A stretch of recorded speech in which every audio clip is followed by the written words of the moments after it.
Hello students.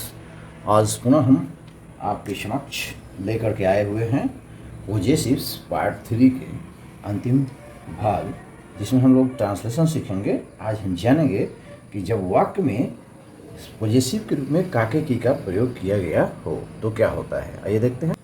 आप देख रहे हैं आप कि जब दो नाउन्स जीव हो तो काके की अंग्रेजी एपोस्ट्रोफी एस लगा के किया जाता है। जीव यानी मनुष्यवाची कर्ता यहाँ पे दिया गया है ना, सजीव नहीं लिखा गया कि पेड़ पौधों के लिए भी अलग हो सकता है ना।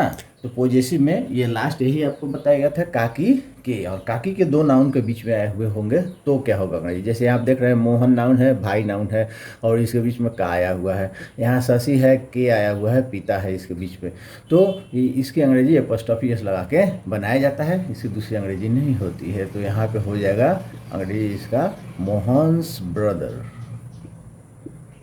मोहन्स ब्रदर इज वेरी रो ना, उसका अंग्रेजी होता है रो,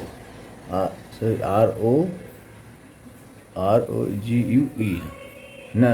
नेक्स्ट है कि शशि के पिता हाकिम थे। हाकिम मतलब ऑफिसर होता है, तो क्या हो जाएगा शशिज फादर। शशिज फादर वॉज, हाकिम थे तो रेस्पेक्ट सूचक शब्द में थे लिखा गया है, लेकिन थे का वो वर्ड प्रयोग नहीं किया जाएगा, वाज ही किया जाएगा।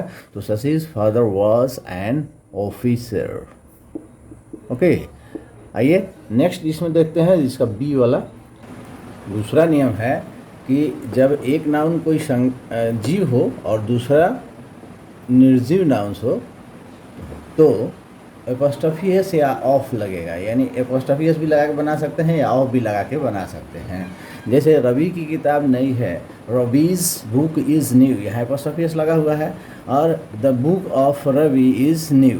यह ग्रामर के नियम में दोनों बताया जा रहा है कि ऑफ और एपोस्ट्रोफी एस दोनों लगाया जा सकता है, लेकिन आप ही इसको जब पढ़िएगा तो आपको खुद ही महसूस होगा कि Ravi's book is better than the book of Ravi is new. ये थोड़ा अलग टाइप से लग रहा है, टकसाली लग रहा है, इसलिए हमारे हिसाब से यही सही है। इसका प्रयोग बहुत कम होता है और इसका प्रयोग नहीं भी करेंगे तो भी चलेगा। तो जब ये सही है और ये भी सही है तो हम इसी का इस्तेमाल क्यों नहीं करेंगे। और यहाँ लेकिन यह ध्यान देना है कि एक मनुष्यवाची कर्ता नाउन के रूप में आना चाहिए। मनुष्यवाची कोई नाउन दिया गया हो तो वहीं एपोस्ट्रोफी एस लगाएंगे, लेकिन अगर दोनों ही निर्जीव हो तब क्या होगा, उसके लिए हम अगला नियम देखते हैं। आइए, अब आप देख रहे हैं इस नियम में कि जब दो नाउन्स निर्जीव हो तो ऑफ का प्रयोग होगा ना। जैसे भारत की जनसंख्या तेजी से बढ़ रही है, भारत एक देश है और जनसंख्या भी एक निर्जीव शब्द का प्रयोग किया गया है, तो उसके बीच में की आया हुआ है। तो the population of India is growing rapidly, यहाँ पे इंडियाज पॉपुलेशन लिखना गलत होगा ना, क्योंकि जनसंख्या अलग चीज़ है और भारत जो है एक देश है, दोनों अलग अलग चीज़ है। तो यहाँ पे थोड़ा यहाँ ध्यान देना है कि जनसंख्या का अंग्रेजी जो है पहले होता है और भारत की अंग्रेजी बाद में होता है। अब आप तो सोच रहे होंगे कि यहाँ ईज का प्रयोग क्यों किया गया ना, तो यहाँ ध्यान देने वाली बात है कि यहाँ पॉपुलेशन शब्द आया हुआ है। पॉपुलेशन मतलब जनसंख्या, ये प्लूरल नहीं है, एक संख्या के बारे में बात कहा जा रहा है। तो ऐसी स्थिति में यहाँ पे ईज का प्रयोग किया गया है, वाज का प्रयोग नहीं, वो आर का प्रयोग यहाँ पे नहीं होगा। और यहाँ एक चीज़ और ध्यान देना है कि जब ऑफ के पहले वाला यह अगर आ गया यहाँ पे, यह जनसंख्या की अंग्रेजी यहाँ आ गई और भारत की अंग्रेजी जब इधर जा रहा है बीच में ऑफ लगा, तो इसके साथ द आर्टिकल का प्रयोग जरूर से ज़रूर किया जाएगा। अब यहाँ पे ईज का जो प्रयोग हुआ है वो पॉपुलेशन के अनुसार हुआ है, ना कि इंडिया के अनुसार। और यह ध्यान रखेंगे, यह आपका सिंटेक्स का नियम है, सब्जेक्ट वर्ब एग्रीमेंट का भी नियम है कि जब दो नाउन्स ऑफ से जुड़े हुए होते हैं तो यहाँ जो वर्ब का प्रयोग होता है वो पहले ऑफ के पहले आए हुए नाउन के अनुसार सिंगुलर या प्लूरल होता है। चलिए, ये तो अलग की बात हो गई। आइए अब हम देखते हैं कि कुछ यहाँ ध्यान देने वाली चीज़ है कि कभी कभी निर्जीव के साथ भी एपोस्ट्रोफी एस का प्रयोग किया जाता है। जैसे देखिए, बर्फ़ की मूर्ति पिघल रही है, तो यहाँ बर्फ़ की मूर्ति का अंग्रेजी यहाँ पे लिखा है the statue of ice is melting. ज़्यादातर लोग भी इसको ये सही कर देते हैं और इसको क्या कर देंगे, गलती कर देंगे। लेकिन बर्फ़ की मूर्ति, अब यहाँ पे बर्फ़ और मूर्ति दोनों अलग अलग चीज़ नहीं है, ठीक है।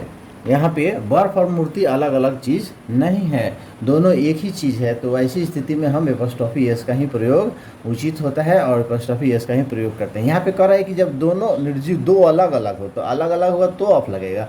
अगर एक ही चीज़ के बारे में कहा जा रहा है, इसमें बर्फ और मूर्ति अलग अलग पार्टिकुलर नहीं है ना, क्योंकि बर्फ जो है उस मूर्ति में ही है और बर्फ का ही मूर्ति है, तो आइस स्टैचू इज मेल्टिंग, यह हमारा सही होगा और यह सही प्रयोग नहीं होगा। ये ग्रामर का नियम अनुसार है। ठीक है, धन्यवाद। इसके साथ ही यह जो है हमारा समाप्त हो गया। हम नेक्स्ट वीडियो में आपके साथ और भी कुछ लेकर के आएंगे। तब तक के लिए धन्यवाद। कोई प्रॉब्लम हो तो कमेंट जरूर करें। जय हिंद।